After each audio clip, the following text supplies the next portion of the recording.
नेताजी अपने birthday party का जश्न मना रहे थे और उनके मेहमान थे जिले के शातिर अपराधी। पुलिस जब अपराधी को पकड़ने पहुंची तो समर्थकों ने पुलिस की गिरफ्त से अपराधी को छुड़ा लिया। यानी नेता के बर्थडे में हिस्ट्री शीटर पुलिस की गिरफ्त से रफू चक्कर हो गया।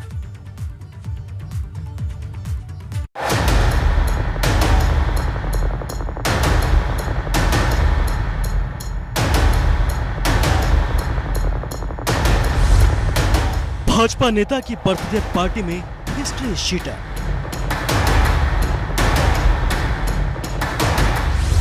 हिस्ट्री शीटर को पकड़ने पहुंची पुलिस पर हमला।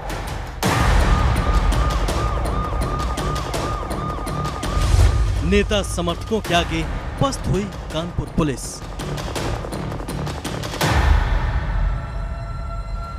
पुलिस जिस शख्स को चारों तरफ से घेरे हुए और उसे गिरफ्तार कर अपने साथ ले जाने की कोशिश कर रही है, वो एक नामी बदमाश और हिस्ट्री शीटर मनोज सिंह है, जो भाजपा के एक जिला नेता की बर्थडे पार्टी में शामिल होने पहुंचा था। इस शातिर बदमाश को पुलिस काफी वक्त से पकड़ने की फिराक में थी। इस पर पुलिस की तरफ से 25,000 रुपए का इनाम भी घोषित है। और जब ये भाजपा नेता नारायण सिंह भदौरिया की बर्थडे पार्टी में शामिल होने पहुंचा तो पुलिस ने घेरेबंदी कर इसे पकड़ लिया। एक मनोज सिंह नामक अपराधी के होने की सूचना मिली। उस पर जो है नौबस्ता की टीम जो प्राइवेट कपड़े में थी उसको अरेस्ट करने के लिए वहां गई। तो जैसे ये टीम पहुंची वहां, उसको अपनी कस्टडी में लेकर के पुलिस की सरकारी जीप में बैठाकर उसको लेके चलने का प्रयास किया। इसी दौरान इस अपराधी के करीब 10-15 साथी वहां आकर के शोर मचाना शुरू किए और पुलिस से बदतमीजी करने की कोशिश की। उसके बाद जैसे ही गाड़ी से इधर से पुलिस उनसे बातचीत करना शुरू की, तब तक पीछे से उस मुलजिम को इसके साथी लेके भाग गए। पुलिस से छुड़ा लिया 25,000 का इनामी। अपराधी मनोज सिंह पर हैं 2 दर्जन संगीन मामले। पुलिस जिस मनोज सिंह को पकड़ने की कोशिश में दिन रात एक किए हुई थी, उस पर जिले के कई थानों में दर्जनों संगीन मामले दर्ज हैं। इसलिए पुलिस ने उसकी गिरफ्तारी कराने वाले को 25,000 रुपए देने की घोषणा कर रखी थी। नौबस्ता थाना क्षेत्र के आकर्षण गेस्ट हाउस में भाजपा नेता नारायण सिंह की पार्टी में मनोज शामिल होने पहुंचा था। जब इस बात की जानकारी नौबस्ता पुलिस को लगी तो टीम सादे कपड़ों में आरोपी को गिरफ्तार करने पहुंची और उसे पकड़ भी लिया। लेकिन इसी दौरान पार्टी में शामिल नेता और उसके समर्थकों ने पुलिस से नोकझोंक शुरू कर दी और मनोज सिंह को गिरफ्त से छुड़ाकर फरार कर दिया। थाना नौबस्ता की टीम द्वारा एक हिस्ट्री शीटर अपराधी मनोज सिंह पुत्र मलिक सिंह निवासी थाना बर्रा को हिरासत में लिया गया। इस अभियुक्त के खिलाफ 2 दर्जन से अधिक मुकदमे कानपुर के कई थाना क्षेत्रों से दर्ज हैं। यह अपराधी कई मुकदमों में वांछित है व इसके ऊपर 25,000 का इनाम भी घोषित किया गया था। हिरासत में लेने के बाद मौके से ही इसके साथियों द्वारा इसे छुड़ाकर भगाने का प्रयास किया, जिसमें वह सफल हुए। दरअसल नारायण सिंह पर खुद भी कई मामले दर्ज हैं और उसकी बर्थडे पार्टी में अपराधियों का जमावड़ा लगा था। बर्थडे पार्टी में अपराधियों का जमावड़ा, नारायण सिंह पर आधा दर्जन से ज्यादा आपराधिक मामले, हत्या की कोशिश मामले में कोर्ट से गिरफ्तारी और कुर्की के आदेश, रसूख के चलते न हुई कुर्की न ही गिरफ्तारी हुई। राजवल्लभ पांडे हत्या के मामले में उम्र कैद का सजा याफ्ता, विकास तिवारी की भी हत्या मामले में आजीवन जेल का सजा याफ्ता, धीरू शर्मा पर भी बर्रा थाने में कई आपराधिक केस, उपेंद्र उर्फ ठाकुर बाबा पर 1 दर्जन आपराधिक मामले। पुलिस ने 5 नामजद और 15 अज्ञात लोगों के खिलाफ केस दर्ज किया है। इन नामों में भाजपा नेता नारायण सिंह का नाम शामिल नहीं है। पुलिस ने इतनी बड़ी वारदात के बावजूद भाजपा नेता को इस मामले से दूर रखा है, जबकि शातिर रोजी की पार्टी में शामिल होने पहुंचा था और वहीं पर समर्थकों ने उसे पुलिस की गिरफ्त से छुड़ाया। बदमाश को पकड़ने के लिए दबिश देने पहुंचे पुलिस पर हमले का कानपुर का मामला अकेला नहीं है, बल्कि ग्रेटर नोएडा पुलिस पर भी दबिश के दौरान हमला किया गया। जेवर थाने की पुलिस चाचली गांव में शातिर अपराधी को पकड़ने पहुंची थी, लेकिन पुलिस टीम को शातिर अपराधी के समर्थकों ने घेर लिया और हाथापाई की गई। मामले की सूचना के बाद मौके पर पहुंचे फोर्स ने पुलिस टीम को सुरक्षित बाहर निकाला। पुलिस ने 9 नामजद और कई अज्ञात लोगों के खिलाफ केस दर्ज किया है। कानपुर से रतीश त्रिवेदी और ग्रेटर नोएडा से रविंद्र जैन के साथ ब्यूरो रिपोर्ट एबीपी गंगा। करीब 1.5 महीने के बाद यूपी के लोगों की जिंदगी अनलॉक हुई है, लेकिन इस अनलॉक जिंदगी को कुछ लोग अपनी हरकतों से फिर से लॉकडाउन की ओर ले जा रहे हैं, क्योंकि लोगों को समझना होगा कि अनलॉक में जश्न का मतलब कोरोना के फन के करीब पहुंचना है। अनलॉक हुई जिंदगी तो मनाने लगे जश्न। जश्न के चक्कर में खतरे में लोगों की जान।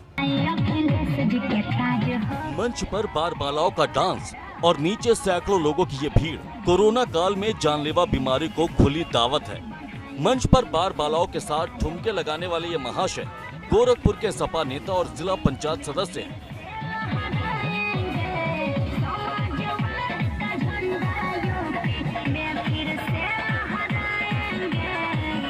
अगर कहें तो जनप्रतिनिधि जिनके कंधों पर कोरोना काल में लोगों की जिंदगी को सुरक्षित रखने की जिम्मेदारी भी है, लेकिन सपा नेता साले की शादी में सब कुछ भूल गए और गांव में बारबालाओं का डांस। सैकड़ों लोगों की ये भीड़ इसी कोरोना काल की है। नाइट कर्फ्यू और कोविड प्रोटोकॉल की धज्जियां उड़ाती ये तस्वीरें उन्नाव जिले से सामने आई हैं।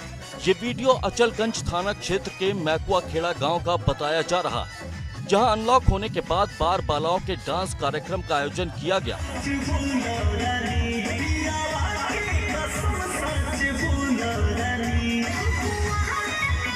जिसमें सैकड़ों लोगों की भारी भीड़ जुटी और लोग जिंदगी को दांव पर लगाकर जश्न का मजा लूटते नजर आए।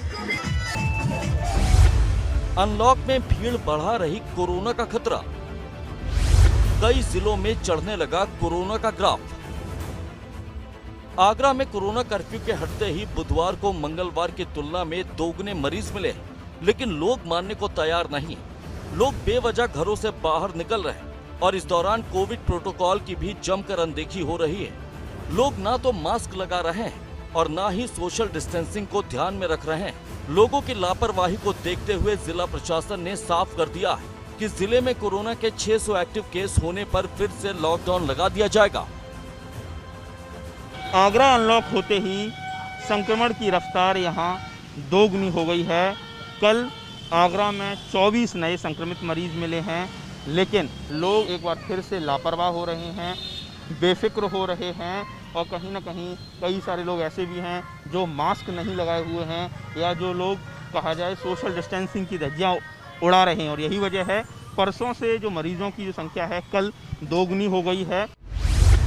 अनलॉक के बाद बढ़ने लगी बाजार में भीड़। कोविड प्रोटोकॉल की हो रही है अनदेखी।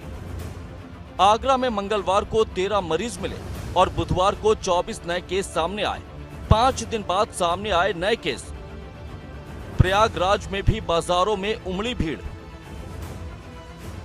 प्रयागराज को लगातार दूसरे दिन भी कोरोना कर्फ्यू में छूट दी गई, जिसके बाद लोगों की लापरवाही देखने को मिली।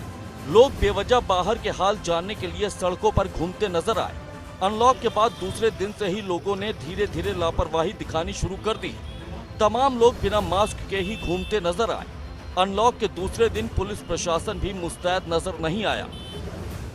कोरोना कर्फ्यू में 12 घंटे की छूट मिलने के बाद संगम नगरी प्रयागराज में हालात धीरे धीरे अब सामान्य होने लगे हैं। जिंदगी पटरी पर लौटने लगी है। सड़कों पर लोगों की आवाजाही बढ़ गई है। अनलॉक होने के बाद से लोगों का रवैया बदलने लगा है। लोग बेवजह सड़कों पर घूमते नजर आने लगे हैं। तमाम लोग लापरवाही भी बरत रहे हैं। सोशल डिस्टेंसिंग का पूरी तरीके से पालन नहीं किया जा रहा है। तमाम लोग जो सड़कों पर निकलते हैं वो बिना मास्क के निकलते हैं। कई लोग ऐसे होते हैं जो मास्क तो लगाए रहते हैं लेकिन उसे नीचे किए रहते हैं, अपने मुंह को अपने नाक को ढके नहीं रहते हैं। कोरोना के खिलाफ जंग में सभी को एक साथ मिलकर कदम बढ़ाना है, लेकिन जिस तरह से हालात कुछ काबू में आने के बाद लोगों की लापरवाही फिर से बढ़ने लगी है, उससे एक बार फिर से कोरोना का ग्राफ तेजी से बढ़ने का खतरा मंडराने लगा है। अगर कोरोना से खुद को बचाना है तो इसकी चेन तोड़नी होगी और ऐसा तभी होगा जब लोग कोविड प्रोटोकॉल का सख्ती से पालन करेंगे। Bureau report ABP Ganga. और कोरोना के बाद सबसे घातक बनकर सामने आया ब्लैक फंगस, जो अब तक कई जिंदगियों को तबाह कर चुका है। लेकिन ब्लैक फंगस से भी घातक हैं ब्लैक मार्केट के खलनायक।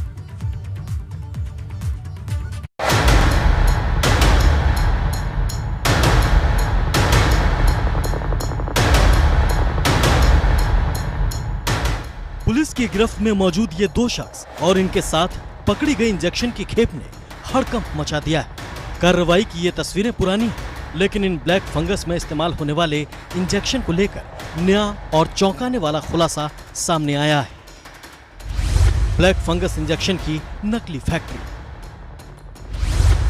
राजधानी में बन रहे थे नकली इंजेक्शन। बीते 27 मई को कानपुर में बरामद ब्लैक फंगस के नकली इंजेक्शन लखनऊ में तैयार हो रहे थे। ब्लैक फंगस के इलाज में इस्तेमाल होने वाले ऐसे ही नकली 68 इंजेक्शन के साथ 2 लोगों को गिरफ्तार किया गया था। इस बात का खुलासा लखनऊ से गिरफ्तार किए गए मेडिकल स्टोर संचालक विजय कुमार मौर्य ने किया है। नकली इंजेक्शन जो ब्लैक फंगस में इस्तेमाल होता है, ये बनाने का और बेचने का मामला पकड़ा गया कानपुर पुलिस द्वारा। इसमें अभी तक की कार्रवाई में 5 लोग गिरफ्तार हुए हैं। तो बहुत ही गंभीर मामला है और इसमें गैंगस्टर एक्ट लगाई जाएगी और NSA भी लगाई जाएगी, जिससे कि इस तरह की बदनीयती और अपराध दोबारा ना हो। पुलिस के मुताबिक तेजी से बढ़ते ब्लैक फंगस के खतरे को देखते हुए इसमें इस्तेमाल होने वाले एम्फोनेक्स इंजेक्शन की नकली खेप तैयार की जा रही थी, जिसे आरोपी अलग अलग जिलों में सप्लाई करते थे और इन्हें ब्लैक में ऊंचे दामों में बेचकर लोगों की जिंदगी से खिलवाड़ कर रहे थे। कानपुर में पकड़े गए आरोपी इन नकली इंजेक्शन की शीशियों पर रैपर लगाने का काम करते थे। 27 मई को 2 लोग 68 इंजेक्शन के साथ पकड़े गए। पकड़े गए लोगों के तार लखनऊ और प्रयागराज से जुड़े हैं। लखनऊ में तैयार होते थे नकली इंजेक्शन, कानपुर में पैकिंग, ग्लूकोज और नमक मिलाकर बनाते थे नकली इंजेक्शन। 11,000 रुपए में ब्लैक फंगस के मरीजों को बेचते थे। पुलिस की तफ्तीश में सामने आया है कि ग्लूकोज और नमक से इंजेक्शन को तैयार किया जाता था। पूछताछ में आरोपी इस बात को कबूल चुका है। डॉक्टर का कहना है कि ग्लूकोज और नमक वाले इंजेक्शन से ब्लैक फंगस के मरीजों की हालत और ज्यादा बिगड़ सकती है, क्योंकि वक्त पर उसे इंजेक्शन नहीं मिल पाता। नकली चीज अगर लगाई जा रही है तो हार्मफुल तो है ही है, क्योंकि जो विशेष दवा इसकी होती है ब्लैक फंगस की, वो एम्फोटेरिसिन बी होती है या पोस्कोनाजॉल होती है। तो अगर वो एम्फोटेरिसिन बी का इंजेक्शन ही नकली है तो दवाई देने का कोई उसका असर नहीं आएगा और मरीज की बीमारी तो बढ़ती चली जाएगी और मरीज को हानि होगी, इसमें कोई शक नहीं। लखनऊ से पकड़े गए मेडिकल स्टोर संचालक विजय ने हालांकि अभी तक कई सवालों के जवाब नहीं दिए हैं, जिससे पुलिस को शक है कि इतनी बड़ी साजिश की जड़ें काफी गहरी हो सकती हैं। लिहाजा पुलिस पकड़े गए आरोपियों के जरिए साजिश की तह तक पहुंचने की कोशिश में जुटी है। एबीपी गंगा के लिए कानपुर। झारखंड से सटे सोनभद्र जिले की सीमा के पास एक गांव में खूनी संघर्ष की हैरान करने वाली तस्वीर सामने आई है। इसमें एक बुजुर्ग की मौत हो गई। पूरा मामला इस रिपोर्ट में देखिए। ये हैवानियत की इंतहा है। पारिवारिक विवाद में खूनी संघर्ष, खून ही बना खून का दुश्मन। इतनी बेरहमी आपने शायद ही कभी देखी होगी। हैवानों ने उम्र का भी लिहाज नहीं किया। बुजुर्ग जमीन पर पड़ा रहा, बेरहम मारते रहे। कोई कुदाल से वार कर रहा था, कोई पत्थरों से मार रहा था। बुजुर्ग रहम की भीख मांग रहा था, लेकिन बेरहमों को रहम कहां। तस्वीरें विचलित कर सकती हैं। आखिर कोई इतना बेरहम कैसे हो सकता है? एक नहीं, दो नहीं, कई लोग मिलकर एक बुजुर्ग को इतनी बेरहमी से मारने की सोच भी कैसे सकते हैं? लेकिन सोनभद्र जिले की सीमा से सटे झारखंड के एक गांव गरबांध के पाटगढ़ टोले में ऐसा ही देखने को मिला। पारिवारिक विवाद में दोनों पक्ष एक दूसरे के खून के प्यासे हो गए। इस खूनी संघर्ष में दोनों पक्षों के 11 लोग घायल हुए, जबकि एक बुजुर्ग को इतने दर्दनाक तरीके से मारा गया कि उसकी अस्पताल में मौत हो गई। जिस शख्स की मौत हुई उसका नाम महावीर उरांव है और वो गांव के मुखिया का ही चाचा है और इस हत्या का आरोप मुखिया और उसके परिवार पर लगा है। हालांकि इस वारदात के बाद दोनों पक्षों ने एक दूसरे के खिलाफ नगर उटारी थाने में मुकदमा दर्ज कराया है। संध्या करीब 6-7 बजे वहाँ के मुखिया सोहन उरांव और उनके चाचा महावीर उरांव के बीच पानी की बहाने को लेकर विवाद हुआ था, जिसमें दोनों पक्ष में मारपीट हुई है। मारपीट में दोनों पक्ष के ओर से लोग घायल हुए हैं और जिनका इलाज अभी नगरी अनुमंडल अस्पताल में किया जा रहा है। साथ ही उसमें मारपीट के क्रम में एक व्यक्ति की मृत्यु भी हो गई है। आगे की प्रक्रिया कर रही है। बहरहाल खूनी संघर्ष का वीडियो वायरल है, लेकिन एबीपी गंगा इसकी पुष्टि नहीं करता। लेकिन जरा सोचिए, लोगों पर गुस्सा इस कदर हावी हो गया है कि वो खेत में पानी के बहाव के मामूली विवाद को लेकर एक दूसरे का खून बहाने से भी बाज नहीं आ रहे, चाहे वो अपना ही खून क्यों न हो। एबीपी गंगा के लिए सोनभद्र से संतोष की रिपोर्ट।